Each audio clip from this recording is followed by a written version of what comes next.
கொடுக்கல. இல்லைன்னா நம்ம இந்திய அரசு மாதிரி இந்த ஒரே மத்திய அரசு நம்ம என்ன செய்கிறோம், உங்கள் எல்லாருக்கும் கூட இல்லையே, நீங்கள் நினைக்கும் போது நான் நினைக்கிறேன், அது ஒன்றும் பிரச்சனை.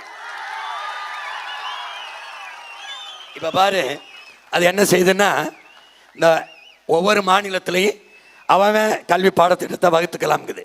அப்படி தான் இருந்துச்சு இந்திரா காந்தி அம்மையார் காலத்தில். போட்டிருக்கேன் பாத்தீங்களா இந்த திட்டங்களை பாத்தியா? தமிழ்நாட்டில் இருக்கக்கூடிய ஒவ்வொரு பிரச்சனைகளுக்கும் என்னிடம் அதற்கான தீர்வு உண்டு.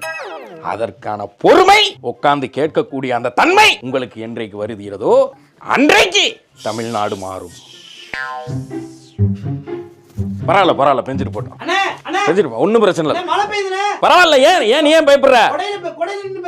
குடையில எல்லாம் நிக்க வேண்டாம். உங்கள் அனைவருக்கும் குடை இருக்கிறதா? இல்ல அப்புறம் ஏன் என்னைய மட்டும் குடை பிடிக்க சொல்ற? நீ எல்லாம் நனைஞ்சுக்கிட்டு தானே கேட்கிற. பேசுறவனு நனைஞ்சுக்கிட்டே பேசுற என்ன தப்பு? நான் நனைந்து கொண்டே தான் பேசுவேன். அடே நாங்க முடிச்சு வீட்டுக்கு போவோம், நீ அடுத்த மீட்டிங் போறோம். நானே அதெல்லாம் முடியாது, நான் நனைஞ்சுக்கிட்டே தான் பேசுவேன். என் தொண்டை கெட்டால் கெட்டு போகட்டும். என் நாட்டு மக்களுக்காக கத்தி இந்த தொண்டை வறண்டு நாசமா போனாலும் பரவாயில்லை.